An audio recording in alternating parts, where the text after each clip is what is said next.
喺2025年，我遇到一個新嘅人生課題，因為作為一個喺 YouTube 做咗差唔多7年內容創作者嘅人咧，啱啱2025年正式踏入埋做生意嘅範疇。而喺我角度做內容創作咧，就係只要你夠天馬行空，你夠膽去創作嘅話咧，其實都可以做出嚟嘅。調翻轉做生意上邊咧，限制反而會有少少商業操守要遵守。咁究竟喺呢兩樣嘢擺埋一齊嘅時候，個平衡應該點樣平衡先至可以平衡得靚呢？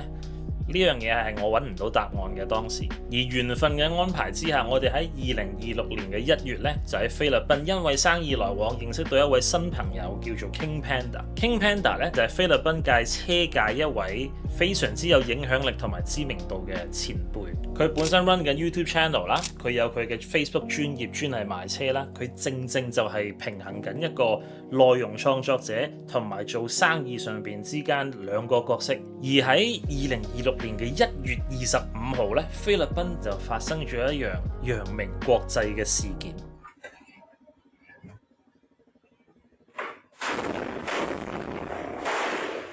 佢哋嗰邊有一位州長俾人用 RPG 襲擊，而咁啱呢一位州長嘅防彈車咧，正就係我哋嘅新朋友 KingPanda 幫佢整嘅。同 KingPanda 傾偈之間係睇得出佢喺內容創作、追求 view 數、做 marketing 角度出發，同埋商業操守之間嘅平衡咧，係非常之令人敬佩。今日我哋就唔係特別講電單車嘅嘢，我哋講少少汽車界嘅有趣事件。因為我覺得作為一個香港人咧，係冇乜機會接觸到防彈車嘅，而我接觸到之後，我覺得幾得意。今日就同大家一齊分享一下呢一方面嘅資訊。而跟住落嚟嘅27分鐘咧，就係我同 KingPanda 之間嘅少少對話，去訪問下佢，其實佢點樣入呢一行。同埋點解佢嘅商業操守原則會捉得更緊嘅咧？我哋臨尾再同大家做翻一個小總結啦。Alright, KingPanda, thank you for having me. Let's chit chat. I've known you for a few weeks, a month. Yeah. Around. Yeah. So it's the first time I met you. I feel there's very cool aura, like from your office, everything, like the bullets and everything.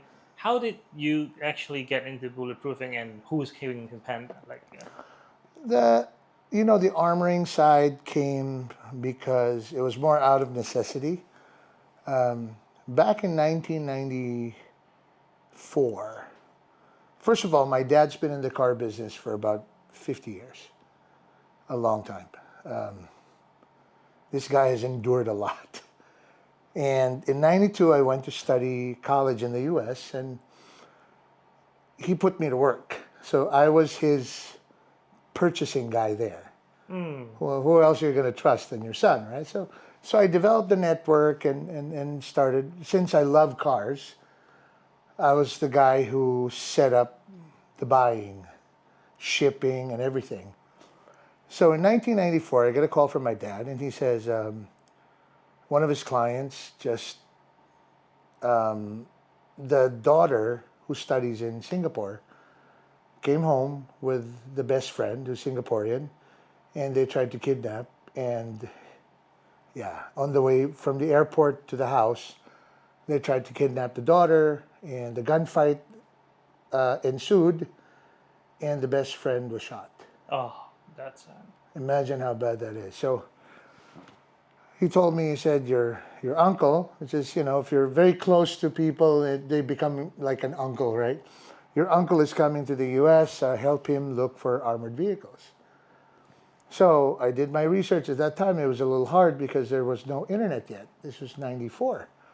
And I reached out to friends and connections, and, I was able to find several companies.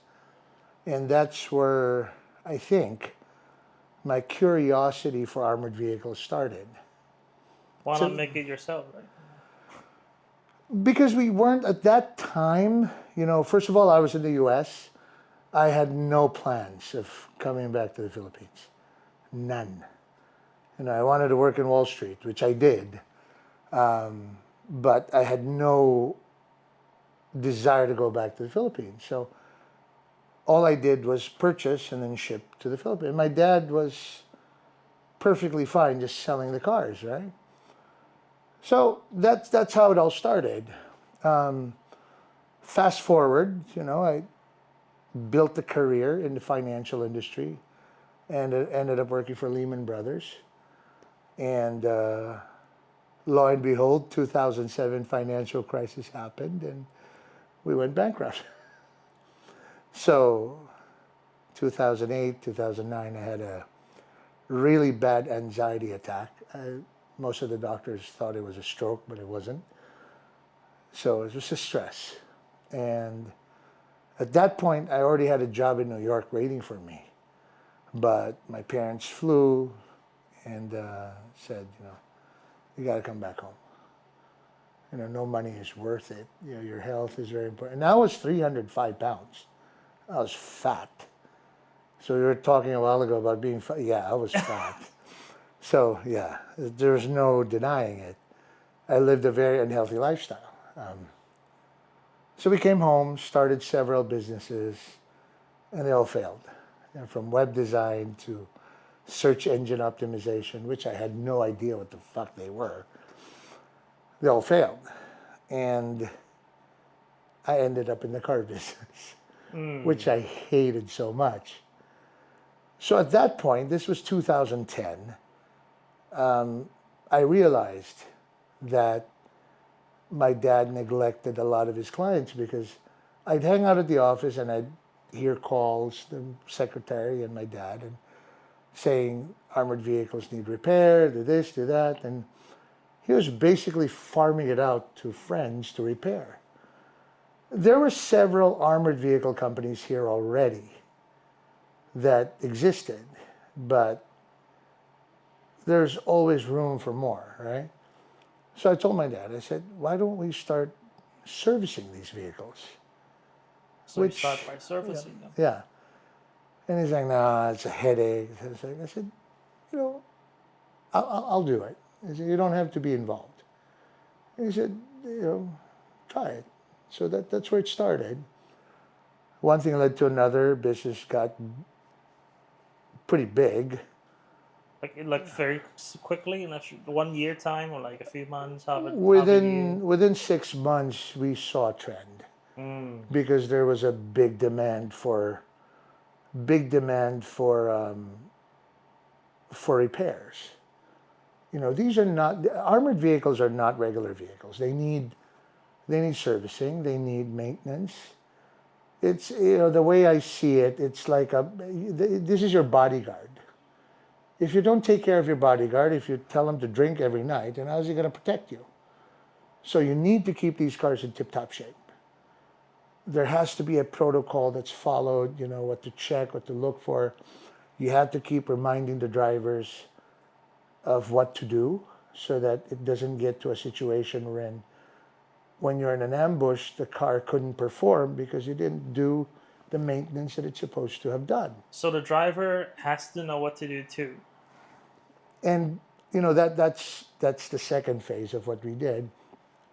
So we started repairing cars, and a couple of our clients said, I've had armored vehicles for so long, and these people that your dad keeps referring me to, they suck. And you're the first one who actually understood this. Why don't you guys start building armored vehicles? So I'm like, are we capable of doing that? But so we started reverse engineering. I mean, when I came home, we were still buying armored vehicles from different sources. And at that time, Dubai was blowing up in terms of, no pun intended, but right. Dubai was exploding in terms of a lot of companies building armored vehicles in Dubai. And a lot of these people were mostly Russians, and they're all relatives of each other. So I became friends with some of the big guys, and we started importing. And these were the cars that we kind of reverse engineered and looked. And the first few years was really rough because we couldn't. It's not easy. And I would say after about 10 years, we kind of... 10 years? Yeah. So like 2020? Well, we started in 2015. So started last in 2015. Year. 2025 was... I would say by year 7, we kind of got in the flow. took that long because it's really not, it's a very niche market. It's not something that people wake up and say, oh, I'm going to buy an armored vehicle today. You know? But we've seen the trend uptick, increased violence, and I attribute it to, I would say, progress. You know, in any country, and I would probably be blasted for this or bashed for this, but if you look at any successful country or any developed country, it had to go through a period of really bad. You know, you look at Singapore, you look at United States, you know, it went through civil war. You look at Germany, it had to go through Nazi Germany. You had to Poland, everybody. You know, Japan had to endure an atomic bomb before they woke up. All right? So I think the Philippines is at that stage that the old and the new are clashing. And sad to say, it becomes, it's good for us because there's job security. But It's your time. I wouldn't say it's our time. It's more of a necessity that we're providing, number one, a service, and number two, a product. So more service than it is a product, but it's a stage that everybody has to go through. And we just got lucky that we caught that stage. Because like when I heard of like bulletproofing stuff, from Hong Kong, we don't talk about these things. We never encounter, not in our lifetime probably. We talk about seatbelts. Yeah. And Talk about airbags. yeah. Yeah. What's the concept behind armoring a vehicle? Do you armor it for like to the maximum, and what's the point? Is it like to withstand firepower, blast, everything? Well, the real point of an armored vehicle is to buy you time.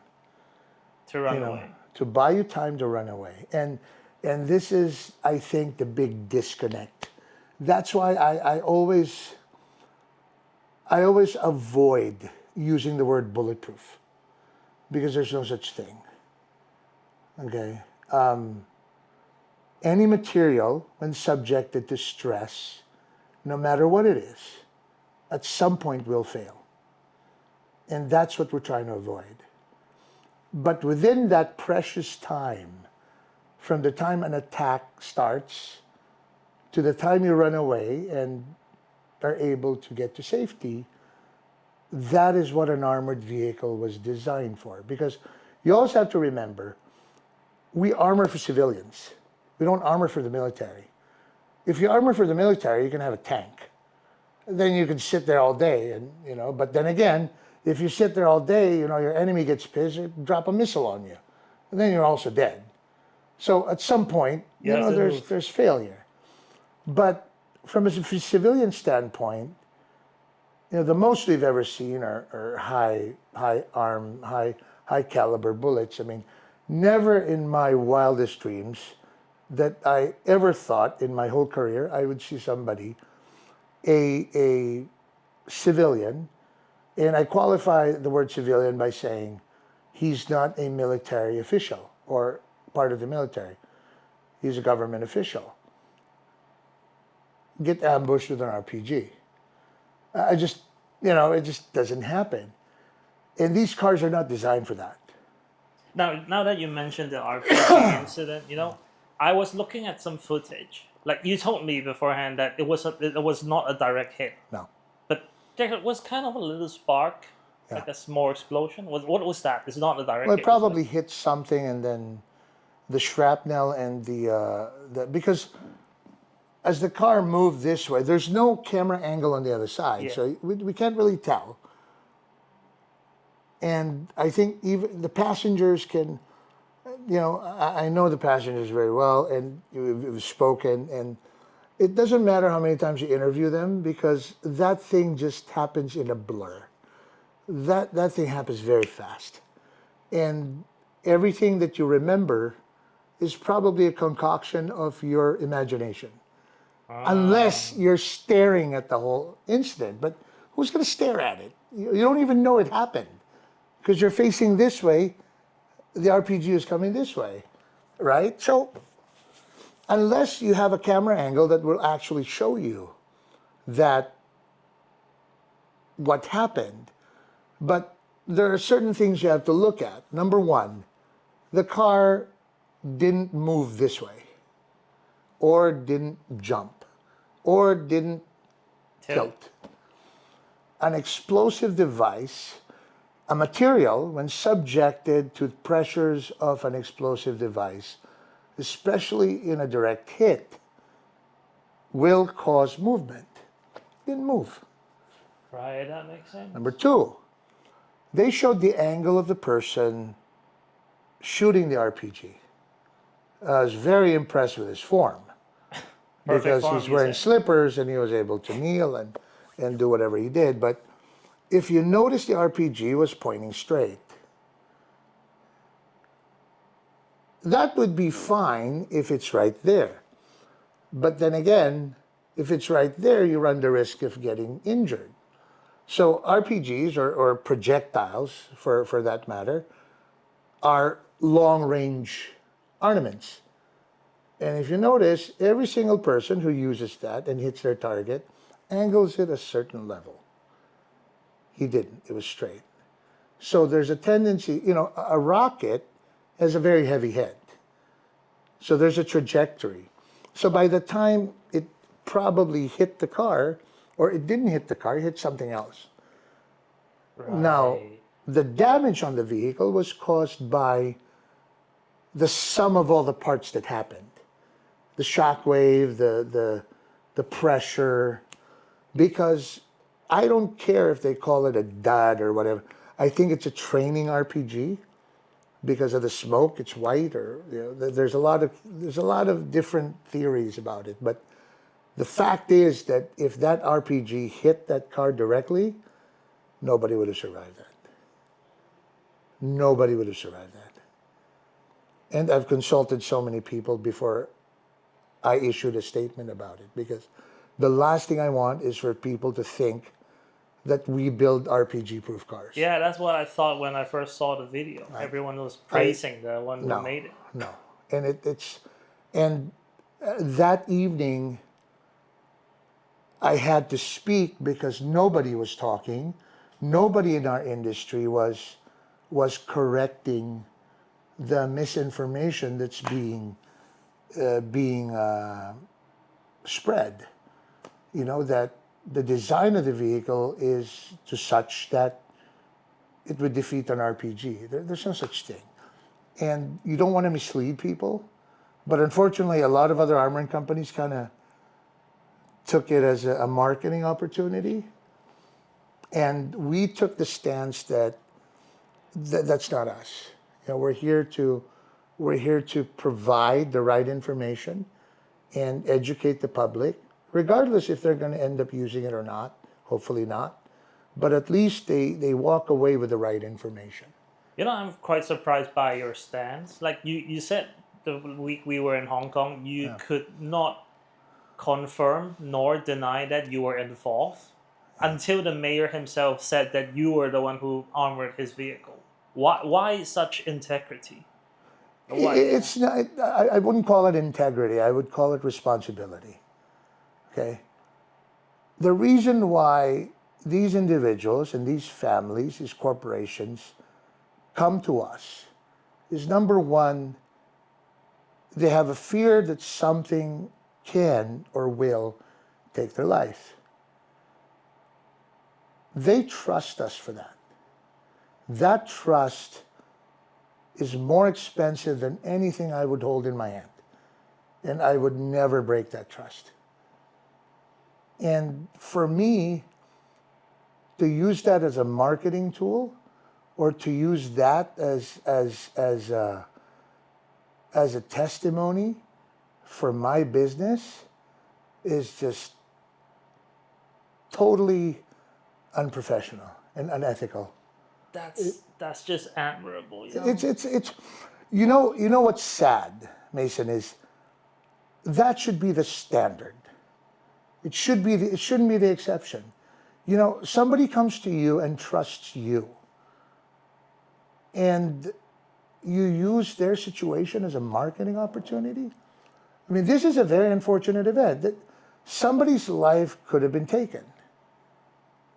And you're going to use it to sell more? I mean, if you have to use somebody's misfortune to make money, that's lower than scum.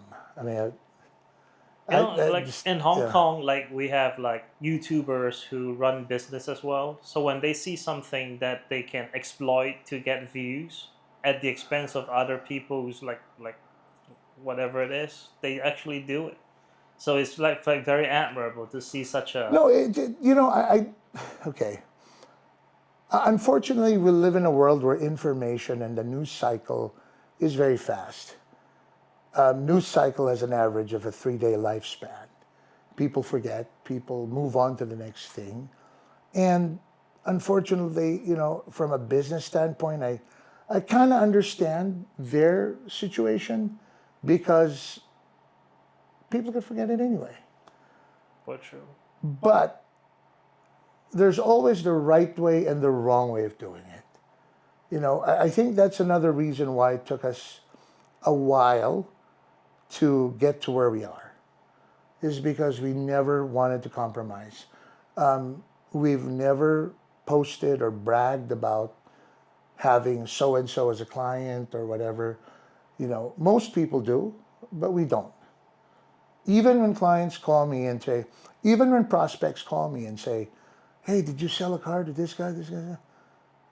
The only thing I tell them is, would you want me to tell someone if they ask me if you bought a car from me? They'd say no, so don't ask.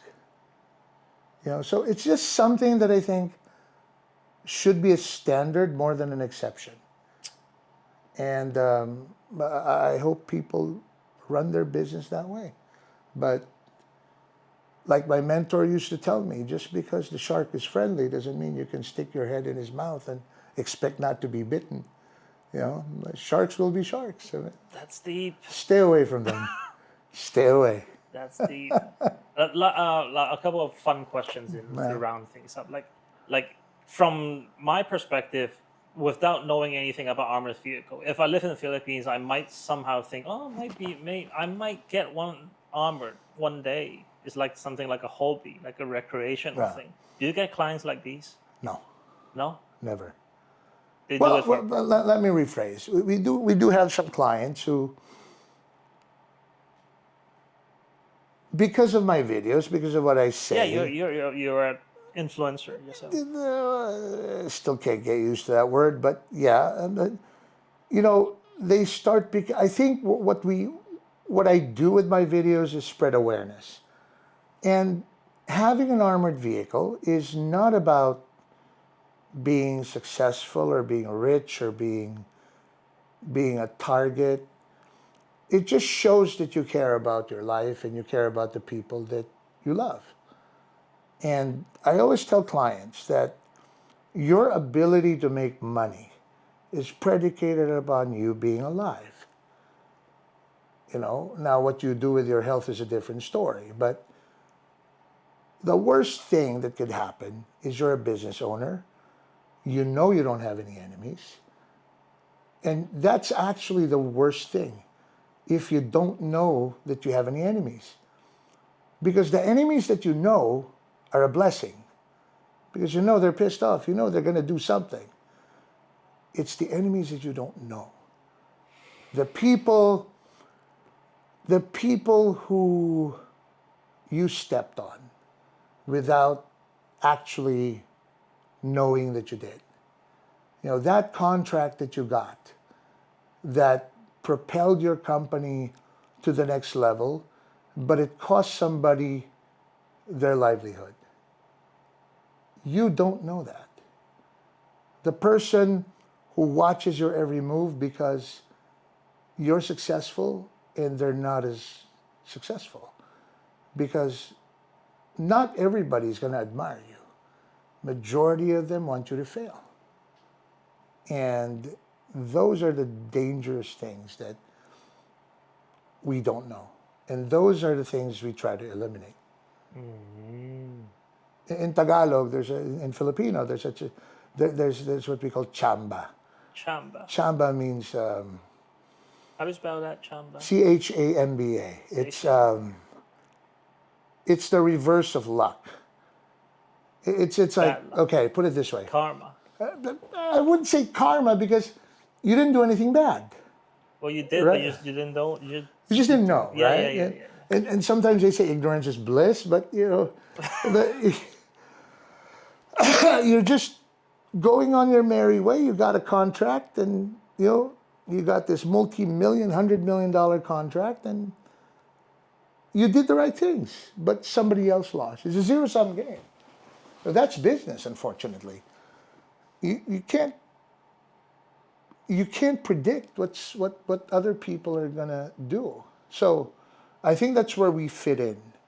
As much as a lot of people, especially in the Philippines and other countries, have this grand idea that I deal with 90, 100% politicians and people who run the country. No, 75% of my clientele are business people. Oh, I was thinking, do politicians get an armored vehicle, or like do Yes. business people get? Well, they all kill each other. I mean, How about celebrity? But how does one know that one they're should so get one? celebrities here in the Philippines are so cheap. If they can get shit for free, they'll get shit for free, and I don't work that way.